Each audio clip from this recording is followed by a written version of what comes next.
Episode 4 tungkol sa Namoko Clan kung kailan ipinadiriwang natin ang pamilyang ipagmalaki ng isang vlogger para sa family reunion taong 2023, tayong mga kapamilya man o magkajowa, at mga bata man o matatanda, talakayin natin ang kwentong tunghayan natin ang, panoorin natin ang episode na are sa Chris Boy's Vlogs.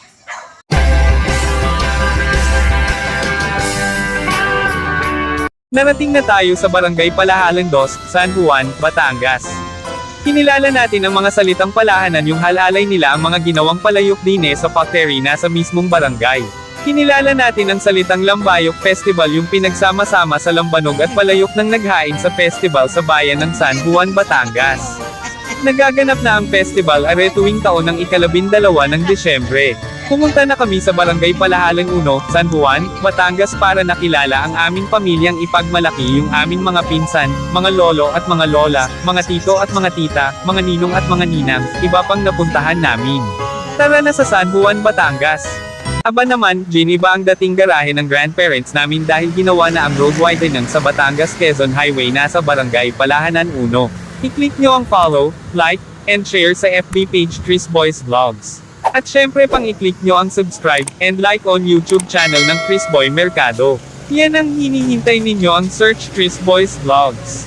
Syempre kami ang aming nakumpletong pamilya. Tara na pumasok, tayo na.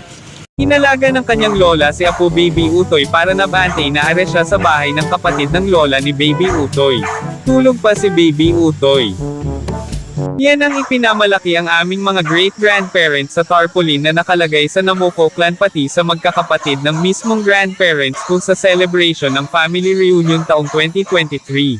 Nagpahalaga ang kasaysayang pampamilya at pantradisyon para sa mga pamilya at mga kamag-anak noong may selebrasyong family reunion 2023. Inihanda na ang mga kamag-anak yung bata man o mga matatanda para sa araw ng pagdiriwang sa family reunion 2023 noong Huwebes na.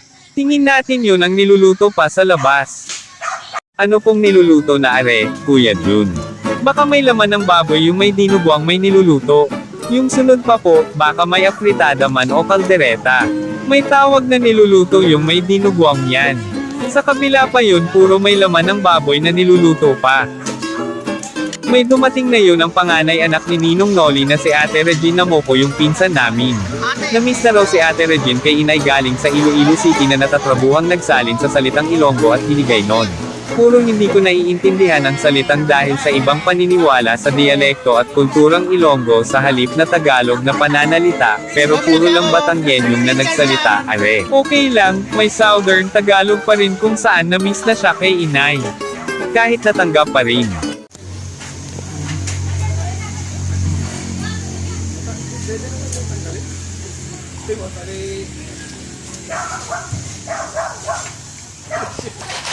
Kumusta ka na, Baby Utoy Dinega sa San Juan, Batangas sa yung road trip mismo?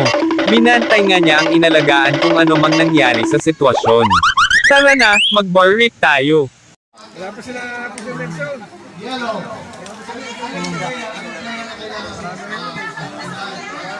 Walang edad na pinipili. Kaya sige. Ano na kailangan dito? Abangan sa susunod na episode ng aking vlog tungkol sa Lawayi River na talakayin natin ang bagong episode sa kwentong tunghayan natin ang panoorin sa Chris Boy's Vlogs. Thanks for watching. Disclaimer. For entertainment purposes only.